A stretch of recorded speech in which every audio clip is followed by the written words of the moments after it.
जय हिंद दोस्तों, स्वागत है आपका पब्लिक मेट्रो पे। आज हम बात करेंगे एग्जिट पोल पे। देखते हैं वहां से कौन प्रधानमंत्री बनेंगे, नरेंद्र मोदी या राहुल गांधी। एग्जिट पोल दो तरीके से दिखाए जा रहे हैं। एक तरफ राहुल गांधी को प्रधानमंत्री बनाया जा रहा है, तो दूसरी तरफ नरेंद्र मोदी को। आपको क्या लगता है कौन बनेंगे दोनों में से? देखिए, सबसे इम्पोर्टेंट बात जो है ना, चैनल कोई भी चैनल हो, जिसको जो जिसका गुणगान करता है ना उसको आगे दिखा रहा है। ठीक है। किसी को लगता है कि हम बीजेपी के तरफ से हैं, ज़्यादा मोटिवेटिव हैं, तो और वो जो है उसको अपना आगे दिखा रहे हैं। कल एक बहुत बड़े पत्रकार हैं, बड़े चैनल के हैं, वो कह रही थी कि विपक्ष अपना देख लेगा। ठीक है, हम क्यों उसकी चिंता करें, हम सिर्फ उसे दिखाएंगे जो सत्ता में है। ये गलत है। आप ऐसे नहीं कह सकते हैं कि आप सिर्फ उसको दिखाइएगा जो सत्ता में है।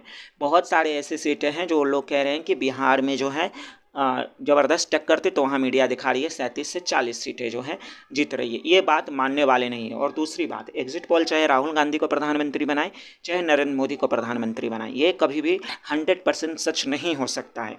ये बात मानने वाली है। ठीक है। एग्जिट पोल एक आंकड़ा होता है, एक डेटा होता है, एक अनुमान होता है, जो आपका कभी कभी गलत भी हो सकता है। कई बार एग्जिट पोल गलत साबित हुआ है। ऐसा बात नहीं है कि जो नरेंद्र मोदी को प्रधानमंत्री दिखा रहे तो वो नरेंद्र मोदी ही बनेंगे, या जो राहुल गांधी को दिखा रहे तो वो राहुल गांधी ही बनेंगे। लेकिन हाँ, दूसरी बात ये भी कहना है कि नरेंद्र मोदी के खिलाफ उस तरह का माहौल नहीं था जो आप आसानी से ये कह सकिए कि नहीं बनेंगे, राहुल गांधी प्रधानमंत्री बन जाएंगे। क्योंकि राहुल गांधी लड़े, लेकिन उतनी मजबूती से नहीं लड़े जितनी मजबूती से उन्हें लड़ना चाहिए था। वो नरेंद्र मोदी को कमज़ोर करके खुद को ताकतवर नहीं दिखाए।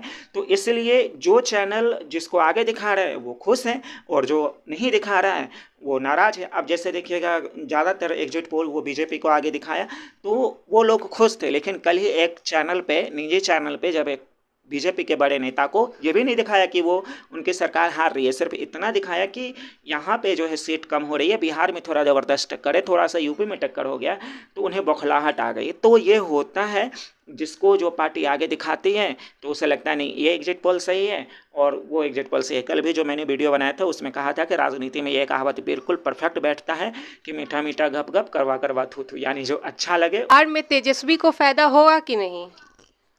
देखिए, इसमें तेजस्वी यादव को जो है वो, जहाँ तक मेरा अपना अनुमान है, तो 4 से 5 सीट, या वो 10 भी हो सकती है, लेकिन 4 से 5 सीट जैसे रितु जायसवाल वाले हैं, और थोड़ा बहुत चांस मुझे मधुबनी वाले भी लग रहा है। तो ऐसा लग रहा है कि वहाँ पे उनके चांसेस हैं तेजस्वी यादव के, कि उनकी पार्टी की सीटें जो हैं वो बढ़ सकती हैं। बाकी जो ये दिखा रहा है कि 37 से 39 सीटें, वो एग्जिट पोल दिखा रहा है, उस पर थोड़ा मुझे भी डाउट हो रहा है, क्योंकि मुझे नहीं लग रहा है बीजेपी इस बार वो करिश्मा बिहार में कर पाएगी, क्योंकि टक्कर तो तेजस्वी यादव ने दिया है। लेकिन हाँ, तेजस्वी यादव से एक गलती ये हो गई कि रैली उन्होंने ज़बरदस्त किया, नो डाउट, मेहनत भी उन्होंने ज़बरदस्त किया, नो डाउट, लेकिन टिकट बांटने में कहीं ना कहीं उनको प्रॉब्लम हुआ। टिकट बांटने में वो कहीं ना कहीं, जैसे रितु जायसवाल जैसे कैंडिडेट थी, बहुत स्ट्रॉन्ग कैंडिडेट थी, बहुत अच्छा फाइट की उन्होंने, तो ऐसे हर को नहीं मिला। जैसे रितु जायसवाल जैसे कैंडिडेट को अगर वो देते तो 15 से 20 सीट वो आराम से खींच सकते थे, जिससे बीजेपी को सरकार बनाने में मुश्किल हो सकती थी। लेकिन वो 4 से 5 सीटों का नुकसान तो डेफिनेटली बीजेपी को करेंगे तेजस्वी यादव। ये मेरा अपना डाउट है। 0 से लेकर के 5, या हो सकता है 10 तक जाए, ये मेरा अपना एक अनुमान है। लेकिन जो ओवरऑल मेजोरिटी है वो इस बार भी नीतीश कुमार और नरेंद्र मोदी को बिहार की तरफ से रहेगा। या एनडीए को 400 पार दिखा रही है? ये 400 पार, तो प्रॉब्लम ये है ना कि एक नरेंद्र मोदी ने खुद ही कई बार कहा है कि 400 पार मेरा एक साइकोलॉजिकल फैक्टर था विपक्ष को कमज़ोर करने का। लेकिन अगर आप उनका एक और बयान सुनिएगा तो कहते हैं कि 353 तो मेरा पहले से ही था। तो अब 353 मेरा पहले से ही था, तो 400 पार करने के लिए मुझे सिर्फ 47 सीटें चाहिए। तो वो 353 से अगर वो ज़्यादा जीतते हैं, मतलब जो उनकी पूरी पार्टी जो मिले हुए हैं, वो अगर 353 सीटें जो हैं अगर वो बचा करके और आगे जीतते हैं, तो 400 आने के चांसेस जो मुझे थोड़े से कम लग रहे हैं। लेकिन हाँ, ये सही है कि सरकार उनकी बनेगी, लेकिन 400 के लगभग में पहुंचना मुझे थोड़ा सा मुश्किल लग रहा था पहले, लेकिन अब थोड़ा सा मुझे भी ये हो रहा है कि कहीं हो ना जाए अब एग्जिट पोल आने के बाद, क्योंकि क्या कई जगह क्या हो रहा है कि साइलेंट वोटर जो है वो नरेंद्र मोदी को वोट देते हैं, लेकिन फिर भी जो ज़्यादातर अनुमान है हम देखेंगे तो 60% ये कह रहा है कि शायद 370-80 के बीच, 350 से 380 के बीच एनडीए रहेगा, लेकिन 400 तक नहीं जा सकता, क्योंकि कुछ नेगेटिव माहौल जो है वो थे एनडीए सरकार के खिलाफ, जो उन्हें 400 तक जाने से। आपको क्या लगता है, तो राहुल गांधी प्रधानमंत्री बनेंगे? कोई चांस है उनके बनने का? मैंने भी आपको क्या कहा कि उस तरीके से माहौल नहीं बना पाए जिस तरीके से उनको बनाना चाहिए था। मोदी के खिलाफ वो बेरोज़गारी का मुद्दा जो उठाया ज़रूर, लेकिन उसका वो उस तरीके से माहौल में क्रिएट नहीं कर पाए। मोदी के खिलाफ वो बोले बहुत कुछ भी, जो बात लॉजिकली थी, लेकिन उस तरीके का माहौल नहीं बना पाए। ये सच है कि राहुल गांधी ने फाइट बहुत अच्छा किया, लेकिन नरेंद्र मोदी को कमज़ोर करके खुद को उन्होंने मजबूत नहीं किया। कारण वो बिहार खुद देखिए ना, बिहार में 9 सीट पे वो लड़ रहे हैं मात्र, और 2 रैली किए। उनको ऐसा लग ही नहीं रहा था कि कहीं से वो फाइट बैक कर रहे हैं। नरेंद्र मोदी एक दिन में 3-3 रैली कर रहे थे, वो एक रैली कर रहे थे। दूसरी बात, नरेंद्र मोदी ने इंटरव्यू की बौछार लगा दी, 71 इंटरव्यू दिया, और राहुल गांधी ने एक भी इंटरव्यू नहीं दिया, सिर्फ प्रेस कॉन्फ्रेंस करते थे, और वहाँ पे भी अगर कोई क्वेश्चन पूछ दे तो वो ये बोल देते थे कि अरे ये तो बीजेपी का सवाल है। That is not done. अब आप कहिएगा कि राहुल गांधी को कोई बुलाता ही नहीं था, राहुल गांधी को मीडिया तो बुलाते नहीं है, ठीक है, मान लेते हैं जो मोदी के साइड वाले मीडिया है वो उनको नहीं बुलाते होंगे, पर उनको जाना तो चाहिए, या वो ये वहाँ वो नहीं जाना चाहते हैं। रवीश कुमार है, उन्होंने शायद उनको इंटरव्यू के लिए बोला भी, लेकिन वो देने के लिए तैयार नहीं है। प्रसून वाजपेयी हैं, अजीत अंजुम हैं, कई सारे ऐसे टीवी पत्रकार हैं जो अब यूट्यूब पे आ गए हैं, तो उनको खुशी खुशी राहुल गांधी जो है, राहुल गांधी से वैसा ही क्वेश्चन पूछते वो जैसा राहुल गांधी चाहते थे। दूसरी बात, उनको विदेशी मीडिया में जाकर के आप देखिएगा वो बहुत सारी बातें करते हैं कि बीजेपी ये वो। आप विदेश में जाकर के प्रेस कॉन्फ्रेंस कर सकते हैं, लेकिन अपने देश में नहीं कर सकते।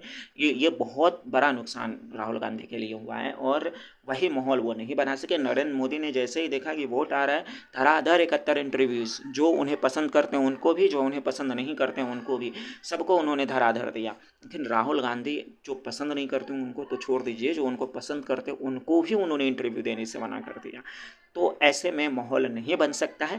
पब्लिक आपको देखना चाहती है कि आप कितना एक्टिव है, आप कितना एग्रेसिव हैं, आप कितना वर्किंग है, आप कितना डेडिकेटेड हैं। अगर आप वो नहीं दिखा रहे हैं तो आप कितना भी पॉइंट का बात कर लीजिए, कितना भी टेक्निकल बात कर लीजिए, लोग आपको चला है मोदी जी का जादू, चला है डेफिनेटली चला है। मोदी मैजिक चला है। इस बात का फैक्ट मैं इस बात के लिए कह रहा हूँ कि अपने चैनल पे, मतलब पब्लिक मेट्रो पे, मैंने लगभग 10 लोकसभा सीटों का सर्वे किया, मोदी जी के आने से पहले और मोदी जी के जाने के बाद। मोदी जी के आने से पहले जितने भी बीजेपी के कैंडिडेट थे वो हार रहे थे। मतलब ये दिखा रहा था कि उस लोगों का कोई इंटरेस्ट नहीं है। लेकिन जैसे जैसे मोदी जी वहाँ पे रैली करके गए, डिफरेंस इतना ज़्यादा हो गया। जैसे दरभंगा लोकसभा सीट पे मोदी जी के रैली से पहले दिखा रहा था कि ललित यादव आगे जा रहे हैं, और गोपाल जी ठाकुर को सिर्फ 33% वोट था। जैसे ही मैंने दूसरा सर्वे किया, दूसरा एग्जिट पोल किया, तो गोपाल जी ठाकुर 67% चले गए, और ललित यादव जो है 33% आ गए। तो इसका मतलब कहीं ना कहीं मोदी मैजिक चला। हालांकि मैं सोशल मीडिया के एग्जिट पोल को भी नहीं मानता, क्योंकि वहाँ पे बहुत सारे लोग ऐसे हैं जो है मधुबनी में, लेकिन दरभंगा के लोगों के लिए वोट कर देंगे, क्योंकि पोस्ट तो सभी जगह जाएगा। मोबाइल पे कुछ लिखेंगे तो हर जगह के लोग उस पर देखेंगे, तो उसको मैं रियलिटी में नहीं लेता। लेकिन जो अनुमान मैं कर रहा हूँ वो इस तरीके की थी। मोदी के जाने के बाद लोगों ने, और मैंने आपको इससे पहले वाले वीडियो में क्या कहा था कि आज लोगों का मन है कि मैं लालटेन या हाथ छाप को दूंगा, कल सुबह तक उनका मन बदल जाएगा और सोचेंगे ये नहीं यार, 10 लाख रुपया तो मुझे नरेंद्र मोदी ने दिया इलाज के लिए, 5 किलो गेहूँ चावल तो हमको फ्री में दे रहे हैं, नरेंद्र मोदी दे रहे हैं, खाता मेरा नरेंद्र मोदी खुलवाएं। वो गए हैं वोट पे ये सोच के कि हम देंगे लालटेन छाप को, लेकिन वो दे देते हैं कमल छाप को। तो ये 2-3 चीज़, राशन कार्ड का जादू उनका, गैस सिलेंडर का जादू और बैंक अकाउंट का जादू, ये 3 चीज़ जो है वो मोदी मैजिक जो है वो सब पर भारी पड़ गया। राहुल गांधी, तेजस्वी यादव, सबके इकोनॉमिक्स पे जो है वो भारी पड़ गया, और कह सकते हैं कि डेफिनेटली मोदी मैजिक। राहुल गांधी से कहाँ चूक हो गई? मेहनत तो उन्होंने भी बहुत किया है। देखिए, मेहनत किया है उन्होंने, लेकिन आप मेहनत देखेंगे तो तेजस्वी यादव ने भी बहुत किया है। नरेंद्र मोदी बिहार में अगर सबसे ज़्यादा मुझे लगता है 200 पार का रैली उन्होंने किया, जितना नरेंद्र मोदी करते थे उतना जो है वो भी करते थे। लेकिन मेहनत करने में, मैंने इससे पहले आपको क्या कहा कि मेहनत करने में आपका पॉइंट भी, जितना पॉइंट वो बहुत अच्छा लेके आए कि 8500 रुपया बेरोजगारों को देंगे, बेरोजगारों को ट्रेनिंग देंगे, बहुत अच्छी अच्छी बातें कही हैं। लेकिन वो कहने में और जनता को अट्रैक्ट करने में, दोनों में फ़र्क है। जो नरेंद्र मोदी बहुत अच्छे से जानते हैं। और अट्रैक्ट करने का तरीका क्या है? सोशल मीडिया, मीडिया, अखबार, टीवी। आपको वहाँ जाना पड़ेगा। आप ये कह के नहीं बाहर भाग सकते हैं कि मीडिया मुझे दिखाती ही नहीं, मीडिया मुझसे बात ही नहीं करती। ठीक है, जो आपको पसंद नहीं करता है उसके भी चैनल पे आप जाइए, उस पर भी सवाल आप पूछिए, उनसे भी बात कीजिए। और जो पसंद करता है, चलिए 1 मिनट के लिए मान लेते हैं कि जो आपको नहीं करता है तो नहीं जाना चाहते हैं आप, जो करते हैं उस पर भी जाइए। आप उस पर भी नहीं जा रहे हैं, आप सिर्फ यूट्यूब पे एक चैनल बना दीजिएगा और कहिएगा मोदी से ज़्यादा सब्सक्राइबर हो गया। फेसबुक पे आपका, आप देखिएगा अगर सोशल मीडिया, तो नरेंद्र मोदी से ज़्यादा सब्सक्राइबर यूट्यूब पे, फेसबुक पे, ट्विटर पे, फॉलोवर पे राहुल गांधी का है। फिर वोट क्यों नहीं करते हैं वो लोग? क्योंकि अट्रैक्ट नहीं कर पा रहे हैं ये कि किस तरीके से वो अपने चीज़ों को रियलिटी करेंगे। और नरेंद्र मोदी के पास सबसे बड़ा हथियार ये है कि वो कह देते हैं कि 70 साल तो यही शासन किए, तब क्यों नहीं किए जो अब बोल रहे हैं। और उनकी जितना भी योजनाएं थी, इस बार 8500 रुपया देंगे, 5000 रुपया अकाउंट देंगे किसानों को, इतना, वो सारा तो मोदी का ही कॉपी कर रहे थे। वो नया उसमें कुछ था ही नहीं। अगर रोजगार वाला बात छोड़ दिया जाए तो नया उसमें कुछ था ही नहीं। और बहुत सारे लोग हैं, आप कहेंगे कि तुम बेरोजगारी पे तो वोट उनका कटा होगा, तो ये बात सच है। बेरोजगारी की बातें हुई, राहुल गांधी ने बेरोजगारी की बातें उठाई, इसलिए उनकी पार्टी, उनका सहयोगी दल और वो 100+ भी पार कर रहे हैं।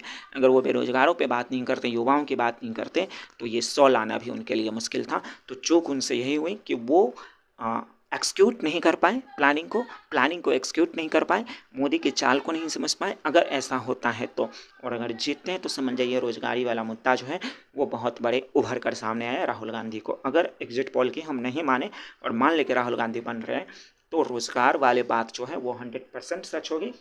लेकिन चूक की बात है तो यही चूक हुई कि वो दिखते बहुत कम है। मेहनत का उनको ये लगता है कि चलो एक दिन मेरे एक रैली कर दी, अब हो गया। ऐसा नहीं होता है।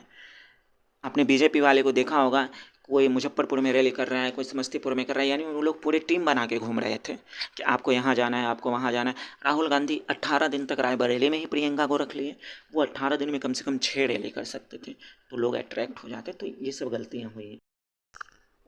आपको ये हमारा वीडियो कैसा लगा कमेंट करके ज़रूर बताएं, शेयर करें और लाइक